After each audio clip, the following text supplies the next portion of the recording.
Hi friends, நான் உங்கள் முத்து. இன்றைக்கி நம்ம சேனலில் என்ன வீடியோ பார்க்க போகிறோன்னா, என்னடா எங்கே கிளம்பிக்கிட்டு இருக்காங்கன்னு பார்க்குறீங்களா? எங்கள் ஊர் எசக்கியம்மன் கோயிலில் இன்றைக்கி வருஷாபிஷேகம். அதுக்கு தான் நாங்கள் கிளம்பிக்கிட்டு இருக்கோம். என் பொண்ணை கிளப்பி விட்டுக்கிட்டு இருக்கேன். இன்னும் இவங்களை கிளப்பி விட்டுட்ட பிறகு தான் நான் இன்னும் கிளம்பணும். 8:30க்கு விசேஷம் ஆரம்பிக்கிறாங்க. நான் 8 மணி ஆயிடுச்சு. இன்னும் நான் இன்னும் கிளம்பல. இனிமேல் தான் கிளம்ப ஆரம்பிக்கணும். இவ்வளோ கிளப்புறதுக்குள்ளேயே பெரிய ஒரு வழியாக ஆகிடுது. பெரிய வேலையே இதுதான். இப்போ நாங்கள் கிளம்பி எங்கள் அக்கா வீட்டுக்கு வந்துவிட்டோம். இப்போ எங்கள் அக்கா அவங்க வீட்டுக்கு போனேன். அவளும் இன்னும் கிளம்பாமல் தான் இருந்தாள். அவ்வளோலையும் கிளப்பிட்டு அவங்களுக்கு பசங்க இது 2 பொண்ணு தான் அவளுக்கும். எல்லோரும் கிளம்பி நடந்து போய்கிட்டு இருக்கோம். எல்லாரையும் வீடியோ எடுத்துக்கிட்டு இருக்கும்போது, சித்தி நீங்கள் முன்னாடி இருங்க, நான் எடுக்கிறேன் அப்படின்னு சொல்லிட்டு எங்கள் அக்காவோட இளைய பொண்ணு வந்து வீடியோ எடுக்க ஆரம்பிச்சிட்டா. சரி, அந்த பொண்ணு ஸ்க்ரீனில் இல்லையே அப்படி சொல்லிட்டு நான் செல்ஃபி மாதிரி நான் ஒரு ஹாய் சொல்லுவோம்மா அப்படின்ட்டு நாங்கள் மொத்தமாக எடுத்தோம். இப்போ கோயிலுக்கு வந்தாச்சு.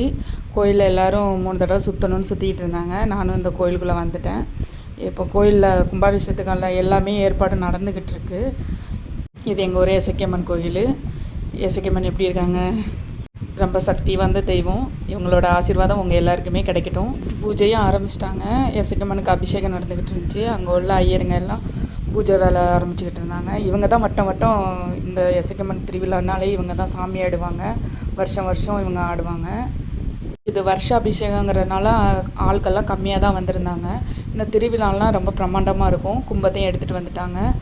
இது நாங்கள் கோயிலில் எல்லோரும் எங்கள் அக்கா எல்லோரும் சேர்ந்து சுற்ற போனாங்க. நானும் அவள் பின்னாடி அப்படியே கேமரா எடுத்துக்கிட்டே போனேன். இது எங்கள் அண்ணன் எல்லாருமே அப்படியே கோயில் அப்படியே ஒரு ரவுண்ட் அடிக்க போனோம். கோயிலுக்கு பின்னாடி ஒரு புளிய மரம் இருக்கும். அந்த புளிய மரத்தில் தான் எசக்கியம்மன் முன்னே இருந்தாங்க அப்படின்னு சொல்லிட்டு ஒரு ஸ்டோரி இருக்குது. அதுக்கப்புறம் தான் அவங்கள சிலையாக உருவெடுத்து இங்கே கோயில் கட்டினாங்க. போன வருஷம் எசக்கியம்மனுக்கு கும்பாபிஷேகம் நடந்துச்சு சித்திரை மாதம். இந்த வருஷம் சித்திரை மாதம் வருஷாபிஷேகம் நடந்துக்கிட்டு இருக்கு. இதுக்கப்புறம் இன்னும் புரட்டாசி மாதம் திருவிழா நடக்கும். திருவிழா டைம்லலாம் ரொம்ப கூட்டம் இருக்கும். எங்கள் ஊர் ஆளுங்க எல்லாருமே இந்த திருவிழாவுக்கு வந்துடுவாங்க. பூஜை எல்லாமே முடிஞ்சது. இனிமேல் சாப்பிட்றதுக்கு போகணும். இனிமேல் அடுத்தது அன்னதானம் நடக்குது. அங்கே போய் சாப்பிட உட்காந்துட்டோம். எங்கள் அண்ணி எல்லாருமே சாப்பிட லைனாக உட்காந்தாச்சு. சாப்பாடும் வந்துடுச்சு.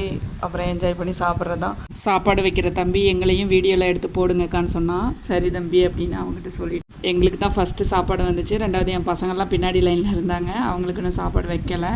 அது எங்கள் அத்தை ஹாய் சொல்லுங்கள் தானே. அவங்களும் ஹாய் சொன்னாங்க. ஹாய் சொல்லிவிட்டு ஒரு ஃப்ளைங் கிளிஸ் வேறு கொடுத்தாங்க.